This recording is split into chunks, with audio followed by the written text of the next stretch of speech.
Have you been spending a lot of time lying down and not doing much lately? Are you someone who gets tired easily and just can't seem to find the energy to do anything? Do you immediately label yourself as lazy? If so, you might want to reconsider. There's actually a lot of overlap between laziness and burnout, and it can be surprisingly difficult to tell them apart. Burnout is a state of emotional, physical, and mental exhaustion caused by excessive and prolonged stress. It's a real condition.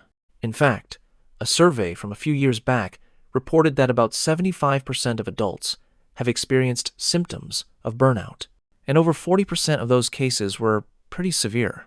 In our world today, it's more important than ever to recognize and understand these signs. So, let's go through 6 key signals that what you're dealing with right now isn't laziness, it's burnout. Number 1, you feel detached, like you're living on autopilot. Do you ever feel like you're just going through the motions, watching your life happen from the outside? This persistent feeling of being disconnected from yourself is a classic sign of burnout. People experiencing this often describe a sense of strangeness or emptiness. They don't feel like themselves anymore. Nothing seems to engage them, and they're often caught in a cycle of helplessness, feeling like they've lost control of their own life. Number 2, you used to be highly motivated. Here's an important distinction. Laziness is often considered a character trait, and those tend to be fairly consistent. A lazy person generally doesn't show much drive or apply themselves consistently from the start.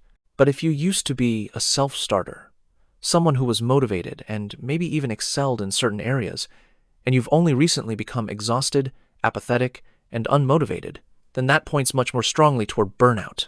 Number 3, you used to be passionate about things. Another clear difference? A burnt-out person had passions that they've lost. Someone who's lazy might not have had those deep interests to begin with. If you used to love your hobbies, your sport, your studies, or your work, but now struggle to find any joy or interest in them at all, that's a big red flag. Burnout can make you resent the very things you once loved because of the immense pressure and constant pushing that led you here. Number 4, you've become unusually moody and irritable. Do you find yourself snapping at people for no good reason? Are you feeling emotionally raw and on edge, and you can't figure out why? Moodiness and irritability are common, yet frequently overlooked symptoms of burnout. If you're having trouble controlling your emotional reactions, especially if this is new behavior for you, burnout could be the culprit. A lazy person, on the other hand, is often more placid and unaffected by daily stresses. Number 5, you've stopped taking care of yourself. This is one of the most distressing signs. When burnout hits, self-care is often the first thing to go.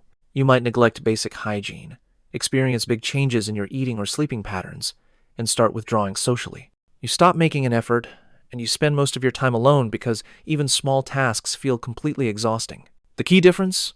Laziness might make self-care seem unappealing, but burnout makes it feel downright impossible. Number 6, these changes happen gradually, in stages. This is perhaps the most crucial point. Burnout doesn't happen overnight. It creeps in.